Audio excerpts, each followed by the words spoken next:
Entonces, identidad, motivación y función. La podemos grabar, por lo menos grábese esto esta noche y llévelo con usted. Entonces, repetimos, ¿cuál es la primera? Identidad. La segunda, motivación. Y la tercera, función. Bien, entonces vamos a ver estas tres cosas. Entonces vamos a ver la identidad. Siempre basado en la última noche, abra su Biblia. Voy a introducirme todavía, por favor. Todavía no entro en los detalles, ¿ok? No entro en los detalles. Ahora voy a introducirme, voy a tomarme unos 10 minutitos de introducción y después nos largamos rápidamente para ser prudente con el tiempo. Espero que antes de medianoche terminemos. Amén. Capítulo 13 de Juan, por favor, abra su Biblia, capítulo 13 de Juan. Capítulo 13. Yo siempre tengo un problema, mientras usted busca el pasaje, yo siempre tengo un problema cuando predico. Y uno de mis problemas son los púlpitos. La mayoría de veces predico al costado del púlpito. No porque es mi costumbre, sino por el problema que los que lo hacen no lo hacen perfecto, los púlpitos. Siempre todos los púlpitos tienen defectos. Estaba predicando en Brasil, fui a predicar a Brasil y había ido un misionero a ese lugar a establecer la obra y era un misionero alemán y él trabajaba mucho con madera. Este misionero alemán mide 2,9 metros de altura, 2,9 metros, y él hizo el púlpito para él. Ahora, imagínese yo detrás de ese púlpito. Cada tanto aparecía por el costado porque durante el sermón escuchaba que alguien hablaba y aparecía, sigo hablando, acá estoy. Aparecía por los costados. Pero bueno, muy bien. Por favor, tiene su Biblia ahí, Juan, capítulo 13 del Evangelio según Juan. Dice así: antes de la fiesta de la Pascua, sabiendo Jesús que su hora había llegado. Y paro ahí. Quiero tomarme la introducción en este sentido. Sabía que su hora había llegado y le voy a dar dos aspectos sobre la hora. Dos aspectos de la hora y está muy relacionado con el segundo tópico. Ahora escúchenme, él sabía que hora había llegado. En la Biblia, cuando menciona la hora de Jesús, es una hora muy particular, no simplemente por la crucifixión, sino por el contenido celestial y revelador que hay detrás de esa hora. Agreguemos un versículo más para que lo entienda mejor lo que quiero decirle. Capítulo 17, mismo Evangelio de Juan. Mire, esto va a ser importante para nosotros y quiero darle esta base. La identidad, la motivación y la función tiene mucho que ver con esto. Ok, mírenlo. Capítulo 17, mire lo que dice, versículo 1. Ya había pasado 5 horas de estar con los discípulos, ahora él está orando. Estas cosas habló Jesús y levantando los ojos al cielo dijo: Padre, la hora ha llegado. Vuelve a mencionar de nuevo. En la misma noche vuelve a mencionar que la hora llegó. Ahora, si sigo leyendo el texto, me va a aclarar qué particularidad tiene esa hora. ¿Qué particularidad tiene esa hora? Mire lo que me dice. Ha llegado, la hora ha llegado. Glorifica a tu Hijo para que también tu Hijo te glorifique. Oh, eso es maravilloso. Como le has dado potestad sobre toda carne, para que dé vida eterna a todos los que les diste. Y esta es la vida eterna, que te conozcan a ti, el único Dios verdadero, y a Jesucristo que has enviado. Versículo 4. Yo te he glorificado en la tierra, he acabado la obra que me diste que hiciese. Hay un montón de verdades en todos estos versículos que acabo de leer, pero rápidamente voy a lanzo 2 o 3 pensamientos muy rápido, pero nosotros nos centralizamos enfocándolo en lo que nos dice en el capítulo 13, versículo 1 y 17, cuando él está orando, él reconoce: llegó la hora. ¿Y qué hora es? La hora de glorificar al Padre. Pero también a su vez él está diciendo: Padre, yo te glorifico, pero tú glorifícame. Esta es una verdad interesantísima que hay que estudiar en la Biblia. La cantidad de veces que el Hijo glorifica al Padre, el Padre glorifica al Hijo, y está llena de lecciones dentro del Evangelio de Juan. Cuando Juan nos empieza a revelar a Cristo, Cristo es la gloria, el Padre es la gloria, Cristo glorifica al Padre, el Padre glorifica al Hijo. Es tremendamente extraordinario. Pero ahora, no les dije nada todavía. El asunto es, ¿de qué está hablando cuando dice llegó la hora de la gloria o de glorificarse? Sabemos perfectamente es el Calvario. Bien, perfecto, ya tengo la idea, pero no tengo todo. Veo nebulosamente nada más. Todavía no tengo una claridad, porque me está diciendo llegó la hora. Bien, ya sé qué hora es, el Calvario. ¿Y qué ocurre en el Calvario? Glorifica, pero todavía no me da mucha más claridad. Ahora vamos a ver algunos de los detalles. ¿Por qué llegó la hora? ¿Qué característica importante tiene este momento? En esa hora es el momento de traer la más grande revelación de Dios que jamás Cristo haya traído en todo su ministerio. Se lo repito y ya se lo aclaro. Llegó el momento de traer la mayor revelación de Dios que jamás Cristo haya traído en todo su ministerio. Y usted me dirá ¿qué? Bien, se lo explico.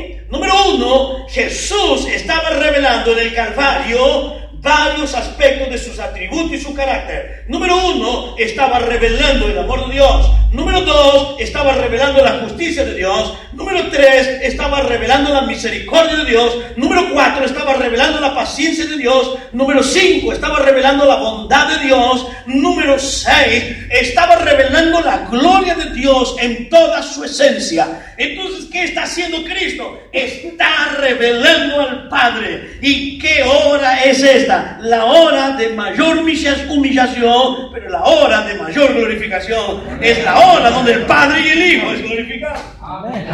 Aleluya por eso. Bien. Esto es maravilloso. ¿Por qué? Porque ahí Cristo revela al Padre. Y es ahí donde yo empiezo a vivir.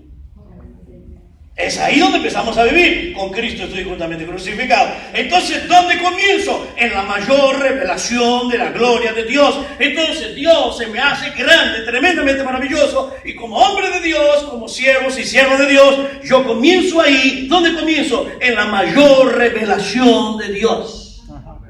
Ahora hay un detalle más. Hay un detalle. Y el detalle es que Jesús dice, te he glorificado en la tierra. Y luego dice, glorifícate. Está diciendo, mi trayectoria te glorificó. Pero ahora llega el fin de la mayor manifestación de la gloria en toda su plenitud, porque gloria es Dios presente en toda su esencia. Entonces, cuando yo hablo del Calvario, estoy hablando de Dios presente en toda su esencia. Y dice otro detalle ahí, en el texto. Y esta es la vida eterna, que te conozcan. Entonces quiere decir que ahí revelo Dios, que ahí empiezo yo y que ahí hay vida eterna. Hay vida eterna. Oh, gloria. Entonces, ¿para qué estoy yo acá en esta tierra? Para glorificar a Dios. ¿Hasta dónde? Hasta el fin. Hasta el fin. Hasta el fin. Entonces veamos, por favor. Vamos al número uno. Ok. Vamos al número uno. Y el número uno era mi identidad. Vamos de nuevo a Juan capítulo 13. Juan capítulo 13. Versículo 13 y versículo 14. Acuérdense por favor que les dije, los va a desafiar Jesús esa noche. Esa noche probablemente Jesús dijo, por lo menos no tenemos registrado, Jesús dijo cosas que jamás en todo su ministerio había dicho. En esa noche habló de la paz como nunca habló. En esa noche habló del Espíritu Santo como nunca antes. En esa noche habló del servicio como nunca antes. Entonces el Señor habló esa noche de la comunión como nunca antes. Entonces habló ciertos temas tremendamente cruciales y desafiante para el ministerio de ellos, porque ellos serían los que fundarían la iglesia. Usted y yo somos los que continuamos la iglesia y son las mismas cosas que nos desafían a nosotros. Nos desafían. Entonces el Señor los desafía. 13 y 14. Dice el versículo 13: vosotros me llamáis maestro y Señor, y decís bien, lo soy.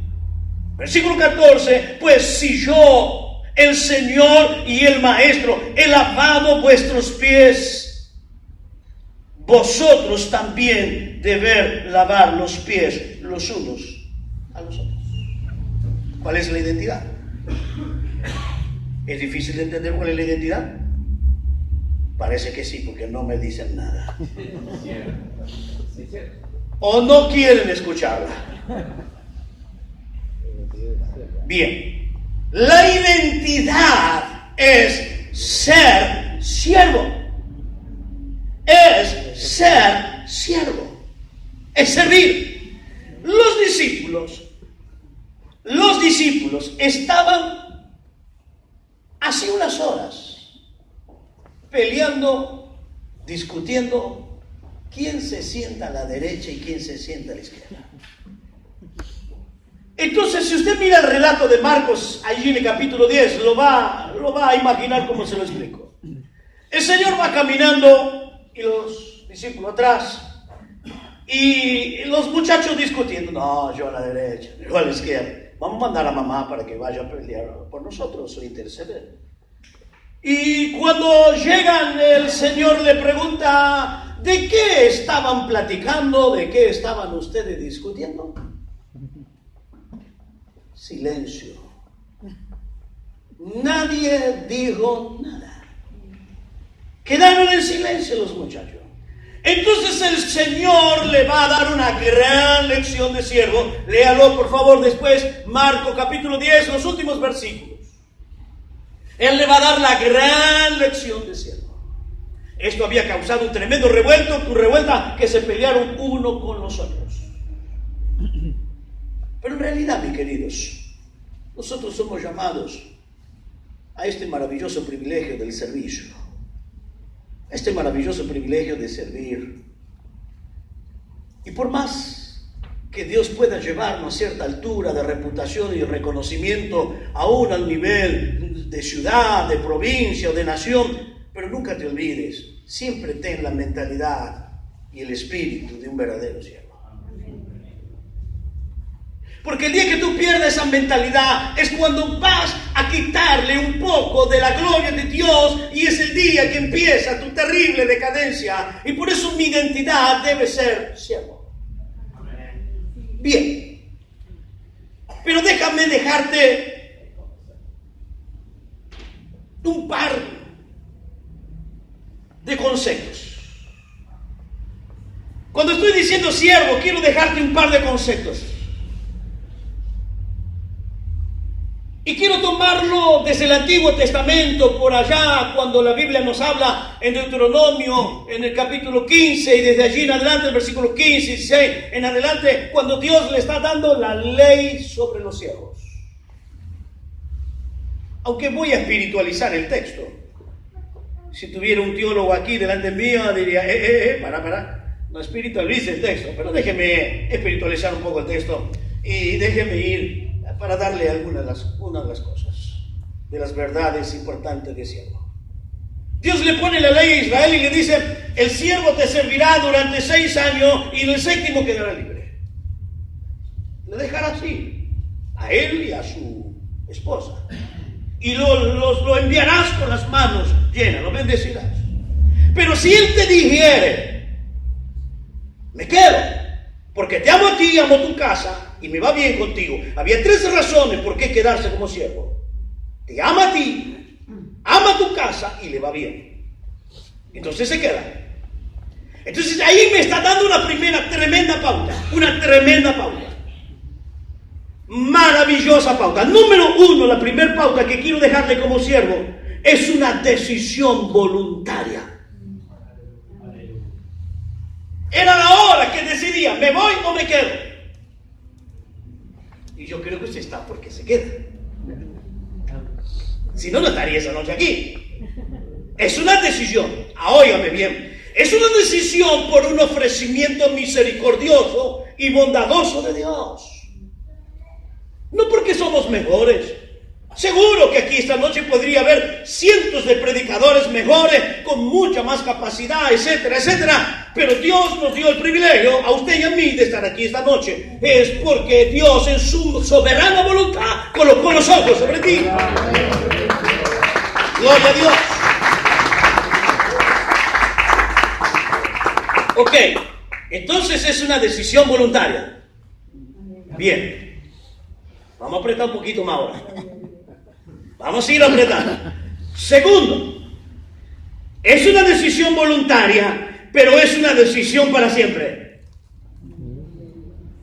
Por eso ahora lo agarraba su amo y lo llevaba a la puerta de la ciudad donde estaban los ancianos y dice: señores, ustedes son testigos. Este hombre voluntariamente se decide ser mi siervo para siempre, y para que ustedes y todos los que lo vean, vamos a dejarle la marca en el lóbulo de la oreja. Entonces, de aquí en más, toda la vida va a llevar una marca, y esa marca identificará siervo por amor para siempre. Bien. Aleluya, aleluya. ¿Hasta cuándo? Aleluya, sí, mi querido. Ahora te voy a decir, entre la decisión y la glorificación hay problema, hay crítica, hay humillación, hay soledad, hay abandono. ¿Sigues? Si tú dejas, pierdes la identidad. Por eso la primera cosa es mi identidad. ¿Quién soy? Siervo. Humanamente, para el concepto de esos días, era lo más denigrante, pero espiritualmente era lo más sublime y glorioso. Por eso Jesús esa noche toma la actitud de siervo. Pero quiero que usted escuche. No nos da el tiempo para ver la cantidad de veces que Jesús accionó como siervo, y cada vez en una intensidad mayor y en una humillación voluntaria y extraordinaria. Porque Él se identificó como siervo para darle una idea, servir a la gente para darle de comer, servir a la gente para predicarle y sentir dolor por ella, sentir el dolor a tal punto que se quebranta cuando ve la multitud como ovejas sin pastor, ser siervo hasta lavarle los pies sucios a sus discípulos que estaban peleando por un lugar de posición, y a lo último de lo último y lo más glorioso y lo más grande, manifestar el servicio yendo al Calvario con la boca cerrada y glorificando a Dios y trayendo el fruto que somos nosotros. Oh, niveles de siervos, niveles de siervos. Gloria a Dios. Entonces, siervo voluntario, pero siervo hasta el fin. Y déjeme decirte el tercer concepto de siervo: siervo con propósitos excelsos y gloriosos. Soy siervo con propósitos y con gloriosos propósitos que Dios tiene con cada uno de ustedes.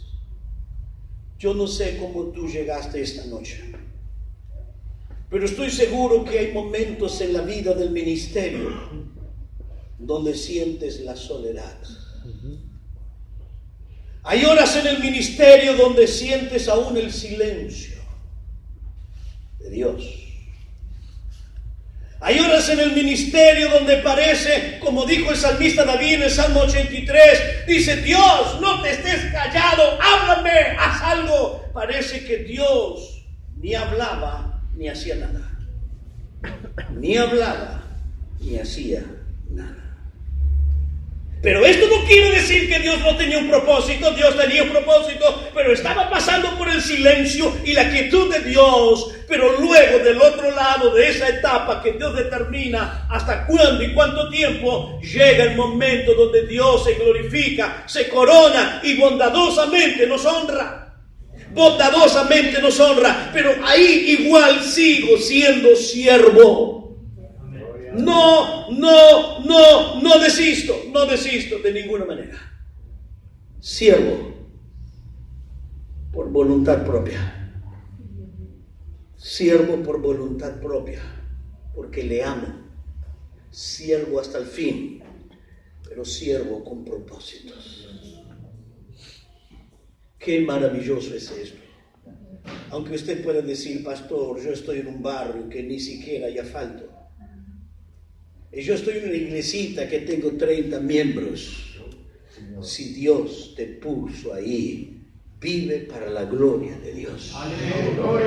Vive para la gloria de Dios. Y entonces llegará la hora donde Dios se va a honrar y te va a glorificar y va a extender y va a honrar tu nombre. Pero sobre todas las cosas, su nombre, el nombre del Señor, será glorificado en lo más excelso. Para su gloria y para su honra ejercemos el ministerio. Ok, servir es un desafío maravilloso. Pero déjenme cerrar esta pequeña reflexión de la identidad a la cual Jesús lo llama a sus discípulos. Él le dice, yo soy maestro. Yo soy. Él identifica, yo soy el maestro y el Señor. Oiga, esta palabra, él está usando, soy lo más alto que hay. Soy lo que está arriba de todo. Pero no he tenido problema de bajar a lo máximo de todo para ministrarlo y bendecirlos. Esto es glorioso. Y entonces Él les dice, ustedes tienen que hacer lo mismo. Pero quiero cerrar con este pensamiento. El servicio de un verdadero hombre y una verdadera mujer nos lleva a una calidad de gozo muy particular. Se lo vuelvo a repetir. El servicio a Dios, tanto de un hombre como de una mujer, rendido absolutamente en la voluntad de Dios, nos lleva a un gozo muy particular, que es única y exclusivamente el gozo del servicio. En la Biblia nos habla de varios tipos de gozo. Me habla del gozo de la salvación, el gozo de las bendiciones, el gozo del Espíritu, pero me lleva a una experiencia muy particular, que es el gozo del servicio. Y Pablo lo dice en Filipenses 4:1, gozo y corona mía son ustedes. Alabado sea Dios. Ahora escuche esto, por favor. Él dice, ustedes son mi gozo y son mi corona. Déjenme imaginármelo. No sé si Pablo pensó esto, pero yo lo estoy tratando de interpretar. Pablo dice, mientras yo estoy viviendo, ustedes serán mi gozo continuamente. Pero cuando yo muera y me vaya al cielo, ustedes van a ser mi corona. Mientras tanto son mi gozo y mañana serán mi corona. Entonces servir a Dios aquí es gozo y mañana es corona. Sígale, Dios te llamó, es un privilegio. Alábalo a Dios por eso.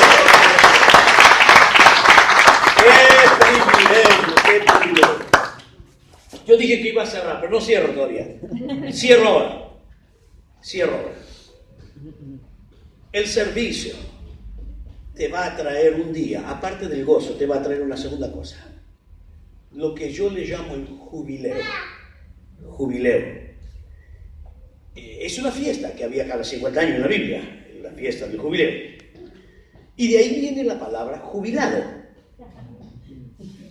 Todo jubilado debe vivir en el jubileo. Entonces, si quieres decir, te jubilaste, tienes que estar contento. No importa, ya el 82% viene. Alégrese que viene el 82%. Llega el jubileo. Ahora escúchenme, ¿qué quiero decir con el jubileo del ministerio?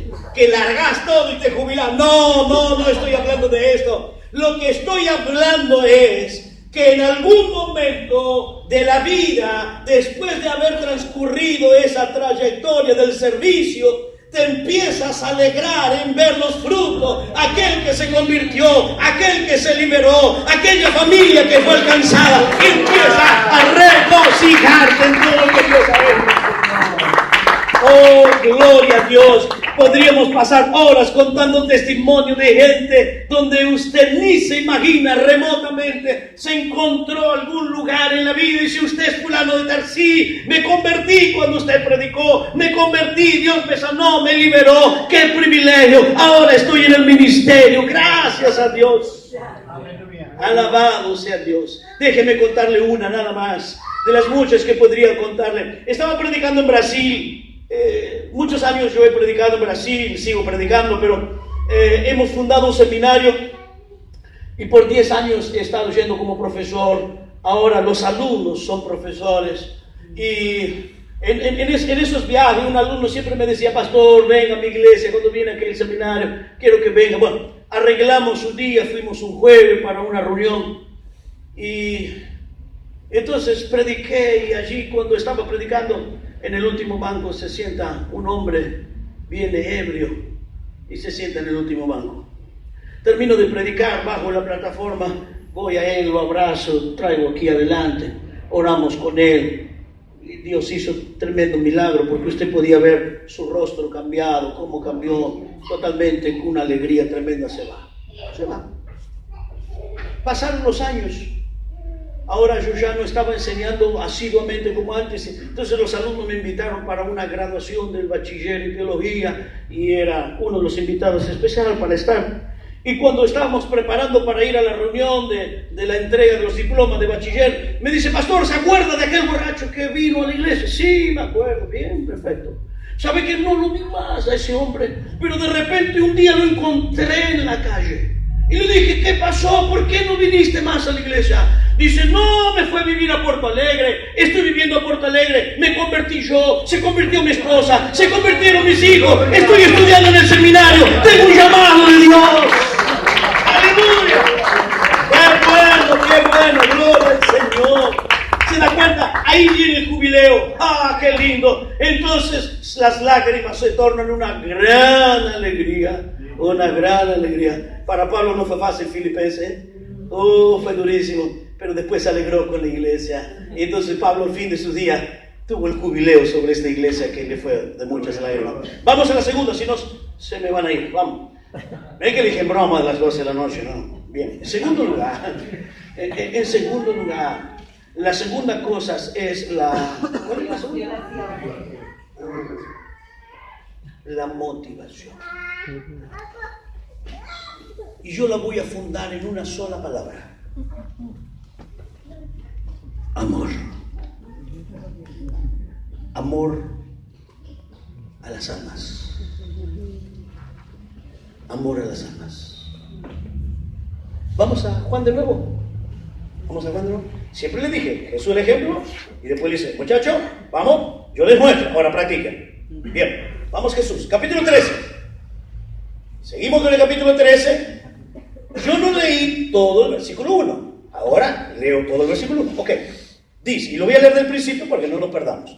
Antes de la fiesta de la Pascua, sabiendo Jesús que su hora había llegado para que pasase de este mundo al Padre, como había amado a los suyos que estaban en el mundo, los amó hasta el fin.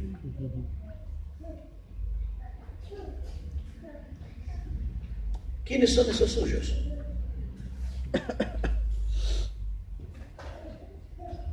Los que están ahí, los discípulos. Ahora la pregunta es: ¿hasta cuándo los amó? Según el texto. ¿Qué dice su Biblia? Hasta el fin. Hasta el fin. ¿A quién? A esos 12 cabezones. ¿Por qué cabezones? Porque dentro de esos 12 cabezones había uno traidor, lo amó. Había uno que era el bocón y siempre estaba hablando: yo voy a morir por ti, A las pocas horas desapareció. Y según Lucas dice, todos dijeron lo mismo: contá con nosotros, acá estamos contigo, contá. Esto me parece igualcito en la iglesia a veces. Cuente, pastor, acá estamos, el domingo a las 6 de la mañana, acá estamos. ¿Qué? Espere que la 10 no apareció nadie todavía. ¿Por qué se ríen? ¿Estoy hablando de su iglesia? Bien. Oiga, los amó a ellos. Ahora imagínense usted. Esto me ha hecho pensar mucho. Porque aquí me dice el texto que lo ama hasta el fin, no lo deja de amar nunca. ¿A quién? Al traidor. ¿A quién? Al que habla, que cree que es espiritual y su carnal. Al otro, que se vuelven todos a pescar de nuevo. A todos los ama. Pero una de las cosas que me llama mucho la atención, todo lo que Jesús habló esa noche. Y según el texto que hemos leído en el versículo 1, Jesús sabía lo que iba a venir. Sabía que iba a venir abandonos, sufrimiento. No doy los detalles porque sería interesante ver todos los detalles de la presión emocional, la lucha mental, la guerra espiritual, los problemas físicos, todo lo que él tuvo. Él sabía perfectamente todo esto. Y él tranquilo esa noche habla con los discípulos 5 horas y le dice: hey, mi paso dejo, mi paso doy.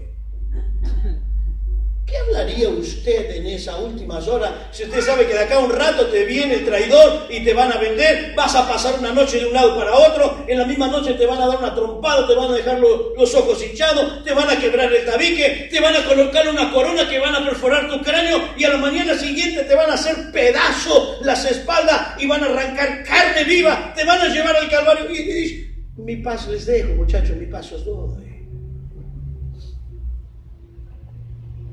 Qué altura, qué nivel, qué calidad. Qué calidad. Y entonces aquí el texto me dice que los amó hasta el fin. Mire que dice en el mismo capítulo 13, el versículo 34. Capítulo 13, versículo 34. Un mandamiento nuevo os doy: que os améis unos a otros. Amén. Ahora, ¿cómo sigue el texto? Como yo os he amado. Como yo. Ahora, ¿qué me dice el versículo 1? ¿Cómo amó Jesús? Hasta el fin. A pesar. A pesar. Pero hay gente que te cuesta amarla, ¿no? Pero mi querido, el Señor Jesús va a hablar varias direcciones y nivel de amor esa noche. Él va a hablar el amor de consiervo. Ámense, le está instando a ellos que se amen. El amor hacia los perdidos y el amor a la palabra. En Juan 15, que debemos amar su palabra. Y también en cuarto lugar, Él va a hablar del amor nuestro hacia Él, evidenciado en obediencia. Si me amáis, guardad mis mandamientos. Entonces, esa noche, Jesús va a hablar hacia 4 direcciones el amor. Hacia los consiervos, hacia las almas perdidas, hacia la palabra y hacia el mismo Señor Jesús. Es lo que va a ser el motor impulsor. Y vamos a mirar 2 versículos, por favor, en la carta a los Corintios, por favor. El primer texto que quiero mirar es en 2 de Corintios. Y aquí veo una de las grandes diferencias entre yo y Pablo. Oiga, 2 de Corintios, capítulo 12, versículo 15. Aquí veo una de las grandes diferencias. Entonces ahora entiendo por qué tenía un ministerio tan excelente y por qué era un hombre que pudo aguantar naufragio, paliza, hambre, frío, etcétera, etcétera. Miren lo que dice el versículo 15. Yo quisiera que alguien de ustedes lo lea, por favor. Yo con el mayor placer gastaré lo mío, y aún yo mismo me gastaré del todo por amor de vuestras almas, aunque amando más, sea amado menos. Empecemos por atrás. O sea, por la última parte del texto. Aunque amándolo más, sea amado menos. En realidad, los corintios no lo querían ni ver a Pablo. Nunca lo aceptaron como un hombre de Dios. Jamás.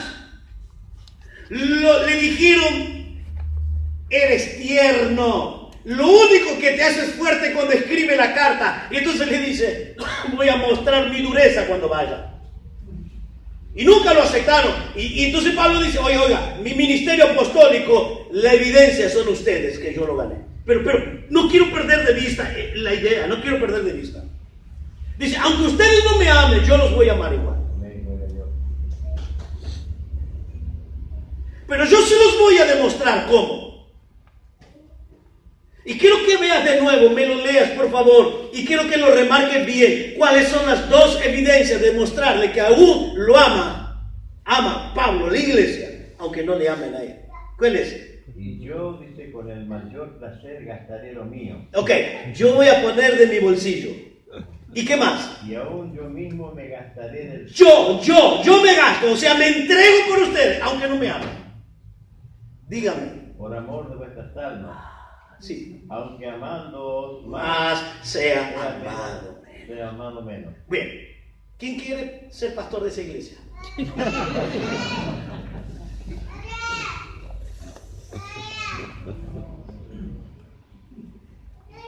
¿Qué desafío? Yo les dije, esta noche es de desafío. Gloria. Esta noche es desafío. Entonces vemos que Jesús le mostró como siervo. Digo, háganlo. Jesús los amó hasta el fin. Ámense unos a los otros como yo os amo. Así es, ahí está. Ahí está. Amén. Ahí está el desafío. Mis queridos hermanos. Yo de aquí a unos minutos voy a hablar del valor maravilloso que tú tienes en tus manos. Pero quiero que entienda cuando voy a cerrar ahora este segundo tópico, esta segunda verdad, este segundo ejemplo que Jesús me deja. Y le dice a los discípulos, me lo dice a mí, se lo dice a la iglesia. Llegué a la conclusión que estos capítulos son capítulos tremendamente fundamentales para ejercer un ministerio bendecido. Pero a su vez son cosas que vamos transmitiendo a la iglesia para que la iglesia tenga esa misma convivencia. Si no tenemos esa convivencia es porque todavía no hemos llegado a la altura. Ahora, mis queridos, ¿cuál es el problema? Yo no puedo amar. Mentira, yo no puedo amar de esa misma calidad. No puedo. Yo no puedo bajarme tanto. Pero el Señor le va a dar la respuesta cómo hacerlo en esa misma noche. El Señor se los va a decir. No, porque no podemos de ninguna manera. ¿Cómo pueden cambiar estos dos que están peleando por a ver quién va a sentarse a la derecha y a la izquierda? Pero no se estaban peleando por la palangana. Estoy parafraseando la palabra lebrillo, la palangana. Están más preocupados por la silla que por la palangana. Y hay muchas personas en iglesias que están preocupados por la silla y no por la palangana. Gloria. ¿Me entienden? Está más preocupado por ser visto que por lavar los pies. Y esto no debe ser así. Pero como carnalmente, como humanos somos, porque esto ya viene del jardín del Edén. Y el diablo le dijo, no, seréis como Dios.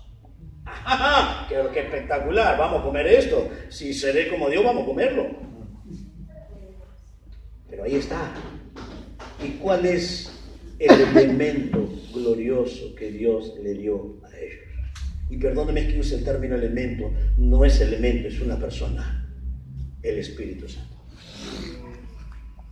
Entonces, si el Espíritu de Dios está sobre nosotros y en nosotros, vamos a poder funcionar en esta tarea. Quiero que usted vea capítulo 14, Juan. Seguimos Juan. Aleluya, qué desafío. Capítulo 14, versículo 16. 14, 16. Dice Jesús esto. Y yo rogaré al Padre y os dará otro.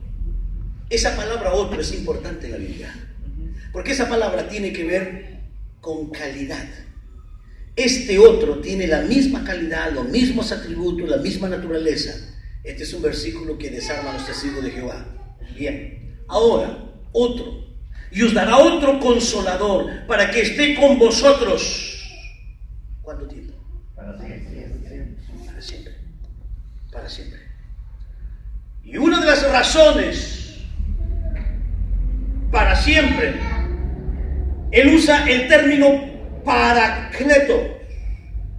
En esa noche va a mencionar al Espíritu Santo 4 veces como paracletos. Y en cada una de estas veces que lo va a mencionar con diferentes funciones. Pero en este caso es la función de favorecernos a nosotros.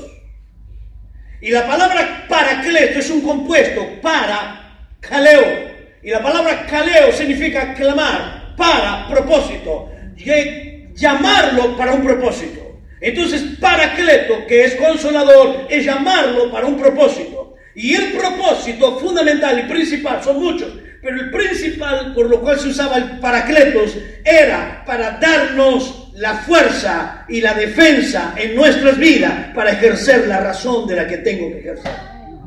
Entonces, ¿por qué preciso el Espíritu Santo? Porque Él viene para ayudarme a ejercer lo que tengo que ejercer, para ayudarme. Entonces yo no puedo, pero cuando el Espíritu Santo de Dios está sobre nosotros, entonces no hay problema de ser siervo. Cuando el Espíritu Santo de Dios está en nosotros, no hay problema de amar, no hay problema. Esto puede ser quebrado, todas las barreras de mi humanidad. Ahora mire el detalle, por favor. Seguimos en el versículo 17.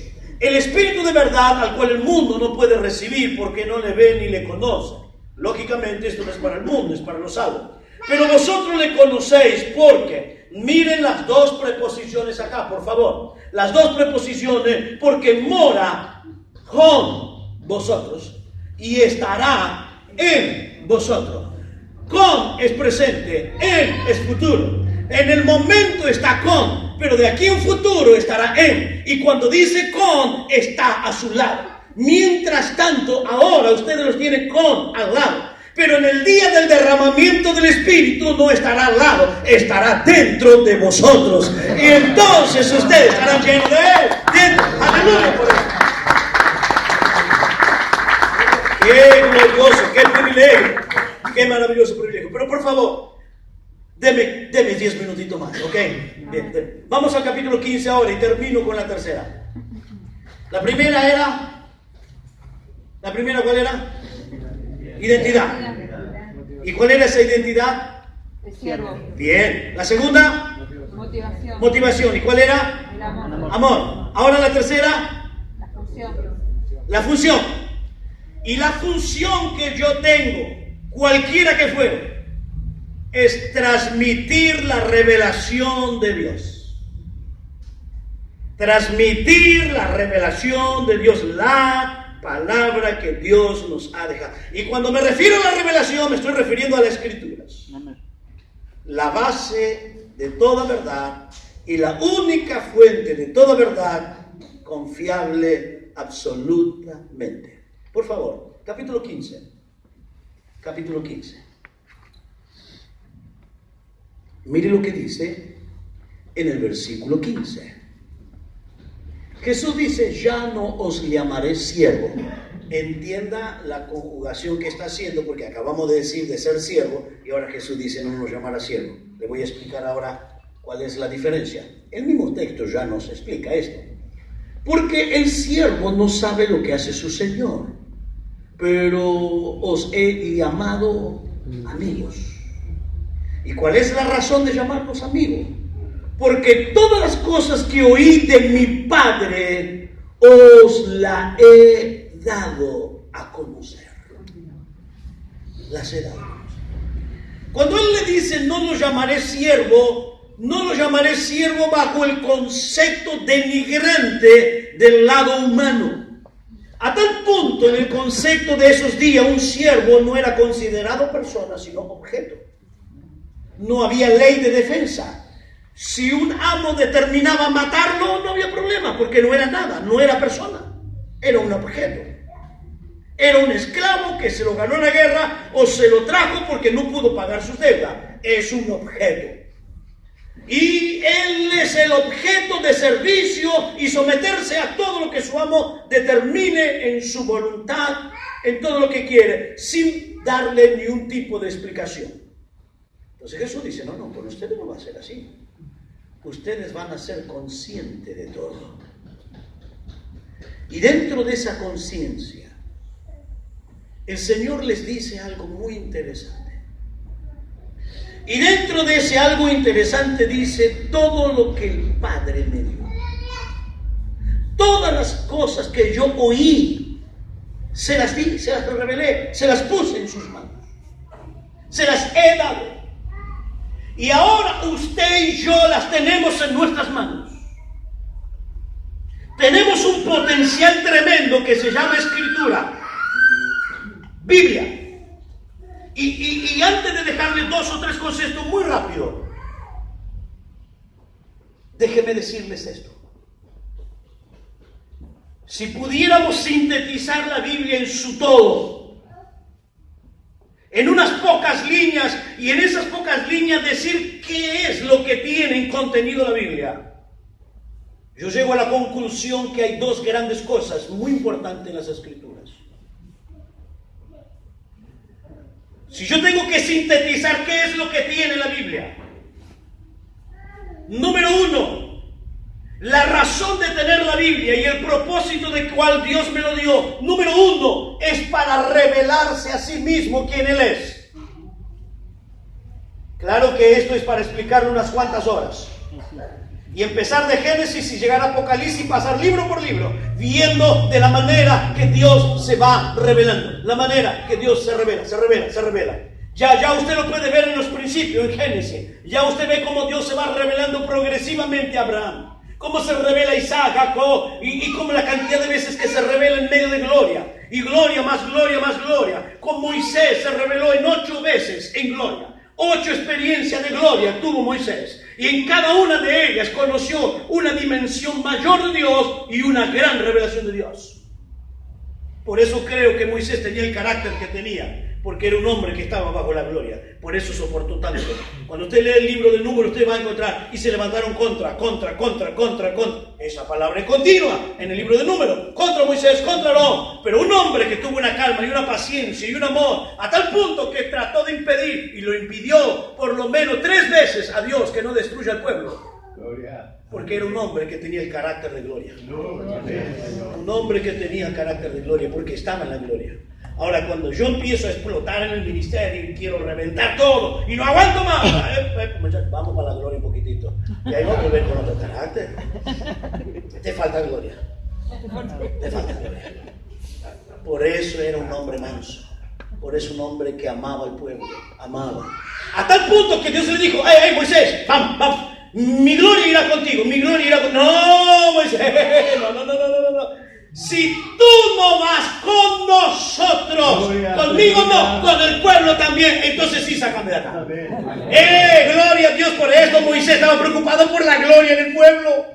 La gloria tiene que estar en el pueblo también, no solamente en mí. Y esto es una tarea tremenda nuestra, de que yo me preocupe para que la gloria esté en cada familia de la iglesia. Si no nos mueva de acá, la gloria tiene que ir con nosotros, con todos. Bien. Ahora, le dije que son 2 cosas, le acabo de decir una. La segunda, aparte de revelarnos a Dios, nos revela el plan de Dios. Ya de Génesis 3:15 empieza Dios a revelar su plan. Génesis 12, Génesis 15, Génesis 17, Génesis 22, el plan. Éxodo 3, Éxodo 4, Éxodo 6, Éxodo 19, Éxodo 12, Éxodo 25, capítulo tras capítulo, plan de Dios. El plan. Entonces, ¿qué hace Dios? Dios se revela a sí mismo y revela el plan. Ahora, ¿cómo yo puedo permanecer en el plan si no conozco al Dios del plan? Entonces tengo que tener la revelación de Dios, y cuando tengo la revelación del plan, y no tengo problema de descansar en el plan. Me critican, me patean, me denigan, no importa, conozco al Dios que me metió en ese plan, y a Él recibo, por eso continúo. Aleluya. Esto es maravilloso. Esta es la revelación. Ahora usted tiene una gran tarea. decirle todo en 2 minutos. Quisiera tener un mes entero, 3 horas cada día, por lo menos. Pero voy a dejarles 2 cosas, 3 y par. ¿Qué usted tiene dentro del contenido maravilloso de la revelación? Y usted tiene que transmitírsela al pueblo. Usted tiene que dársela. Porque si usted no se la transmite, no se va a generar esto y no van a vivir esto. Y usted va a tener que vivir acarreando a un montón de carretillas en la iglesia. Y todos los domingos el hermanito, el nuevo, no, para. De una vez por todas, basta. Tenés que aprender a vivir con Dios. 20 años en la iglesia, ya tenés que ganar almas, ya tenés que estar en el ministerio. ¿Qué me venía a pedir acá oración? Que no, por favor, basta ya, basta. Me acuerdo cuando fui a Cuba, uno de mis viajes a Cuba, y después de predicar quedamos a cenar en la casa del pastor, y llevé a un muchacho, llevé a un joven conmigo, y la esposa del pastor le pregunta al muchacho, le dice, ¿qué haces vos en la iglesia? ¿A qué te dedicas en la iglesia? No hago nada, soy nuevito en la iglesia. ¿Sí, cuánto tiempo hace que te convertiste? 3 años. 3 años, le dice, así se quedó. 3 años, acá en Cuba, 6 meses, ya están sirviendo todo a Dios. Ya los enviamos para que sirva a Dios. 6 meses, ya están sirviendo a Dios. Ni quiero preguntarle lo que pasa en su iglesia. Pero escúcheme, usted le transmite la palabra. Y tiene que haber 3 grandes experiencias. Digo 3 porque voy a mencionar 3. Y si le digo 200, va a ser 200. Pero voy a decirle 3 para que no se asuste. Okay. Número uno. Cuando usted transmite la palabra, y tiene que transmitirla de tal manera que la persona sepa, yo de acá voy a salir con un desafío. Todas las veces, por favor, grábatelo en la capocha, grábatelo acá, ¿ok? Tú vas a predicar de tal manera cada culto que cada miembro va a crecer más y va a tener un desafío. Cada culto es un desafío. Si oyere hoy su voz, no endurezca, es un desafío. Cada culto, cada reunión es un desafío, ¿ok? Es un desafío. Si no, venimos a entretenernos. Y no estamos para entretenernos. Estamos para crecer, madurar y entrar en los grandes desafíos. Número 1, tú debes transmitirle la palabra de tal manera que le genere fe. Porque la fe viene. ¿Y quién se la va a predicar? Usted. Y entonces cuando usted predica la palabra, usted le está colocando una simiente que en sí misma, la simiente de la palabra en sí misma, genera fe.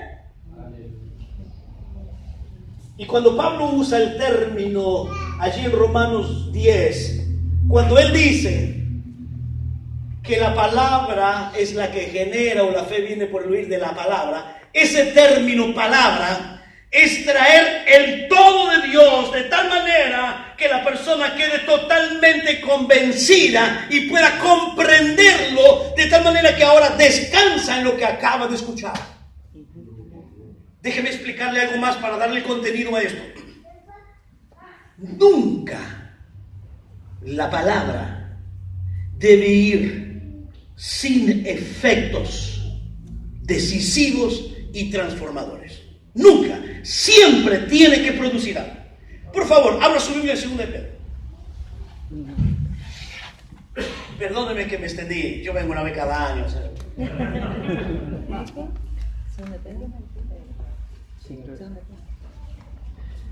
2 de Pedro. Mire, capítulo 1. Pedro está preocupado por la iglesia. Y él va a usar 21 veces, para ser específico, 21 veces el término conocimiento, saber, conocer, saber, en una carta que apenas tiene 3 capítulos. Entonces la preocupación de Pedro es que la gente conozca. Y yo cuando digo conocimiento, ese conocimiento que le genera fe, no estoy hablando de un conocimiento intelectual. Ahora les voy a mostrar de qué tipo de conocimiento estamos hablando. Capítulo 1 de 2 de Pedro, versículo 2, dice, gracia y paz que... O sea, multiplicada. ¿Sean qué? Multiplicada. Ok, se multiplica. Ahora, ¿cómo se multiplica? En el conocimiento de Dios. Bien. Gracia, paz, multiplica. En el conocimiento. Quiere decir que en la medida que crece el conocimiento, se multiplica. Ahora, hay una palabra que para conocimiento es noxis. Noxis. Pedro usa aquí una preposición. Y la preposición que usa Pedro aquí es epignoxis. Epignoxis. Y esa palabra epi significa de lo alto, de arriba. Entonces él está diciendo el conocimiento que viene de arriba, la información que viene de arriba produce multiplicación. Amén. ¿De dónde viene lo que predicas tú? No me lo digas. Ahora, por favor, yo no voy a todos los textos, pero volvemos al texto ahí. Sea multiplicado. Gracia y paz se multiplica. Entonces, cuando el domingo viene su gente a la iglesia y usted le trae epignosis, ¡oh! Es palabra y efecto. Palabra y efecto. ¿Cómo es esto? Más o menos así. Y conoceréis la verdad. ¿Cómo dice? La verdad os hará libre. Palabra y efecto. Palabra y efecto. Entonces, todas las veces que yo hablo de la revelación y que la Biblia habla de la revelación, es palabra y efecto. No es información intelectual. Es información poderosa y efectiva. Y eso es lo que yo y usted tenemos que transmitir. Entonces, ahora, por favor, acompáñenme. No voy a ir a los muchos detalles, pero cuando yo leo ese texto rápidamente, me dice, se ha multiplicado, la gracia y la paz se multiplique. Entonces me lleva a preguntarme ese texto. Digo, ¿pero qué pasa? ¿Qué quiere decir? ¿Que Dios no me dio toda la gracia y toda la paz cuando me convertí? ¿Que ahora se va a multiplicar mientras voy conociendo la Biblia? No, no está diciendo eso Pedro. Porque cuando yo me convertí, Dios me dio la plenitud de la gracia, la plenitud de la paz. Pero entonces, ¿qué está diciendo Pedro? Sencillo. Muy bien. Entonces yo vengo a la iglesia, yo quiero aceptar a Jesús. Vengo al altar, lloro, recibo por la fe, qué alegría, oh, gozo, paz. Bien, maravilloso. Pero ahora vengo el miércoles, el jueves, y el pastor expone la Biblia. ¡Oh, qué tremendo! Nunca conocí esto. Entonces empiezo a entender un poco más de la gracia. Se me hace más grande la gracia. Y vengo con más paz. Vengo el otro domingo, más palabras. Y entro más dentro de la gracia y dentro de la paz. Y más, y más, y más. Y voy entrando. Y se me va haciendo más grande, más grande. Y entonces digo, ay, no lo puedo entender. Es tan grande que toda la vida es corta para comprender la inmensidad de la gracia revelada en las Escrituras. Y esto me genera fe de tal manera que descanso en la palabra. Wow. Y entonces no tengo que venir todos los domingos. No, descanse en la palabra. Genera fe la palabra. Y usted es victorioso. Amén. Gloria a Dios. ¿Me entendió o no me entendió? Amén. Espero que sí. Desafío. Dijimos que esta noche era desafío. Amén. Esto es una. Entonces yo transmito la palabra de tal manera que le genera fe. Tercera cosa. Perdón, segunda. Ya estoy tan apurado que... Segunda. La segunda cosa que usted debe transmitirle, el potencial de riqueza que ellos tienen en la gracia. El potencial de riqueza que ellos tienen en la gracia. Efesios capítulo 1, versículo 3. 1:3. Yo creo que este versículo es una síntesis de todo el capítulo. Todo el capítulo tiene aproximadamente 14 privilegios que Dios nos da en su gracia. Pero Él lo va a sintetizar en este versículo. Y ese versículo comienza diciendo, bendito sea el Dios y Padre nuestro Señor Jesucristo. Comienza a glorificarlo. Y luego de glorificarlo da la razón por qué lo glorifica. Que nos bendijo. Con toda bendición espiritual. ¿Con qué? Con toda bendición espiritual. Verbo pasado, presente o futuro. Pasado. Entonces quiere decir que ya está el paquete lleno. Amén. Está el regalo completo.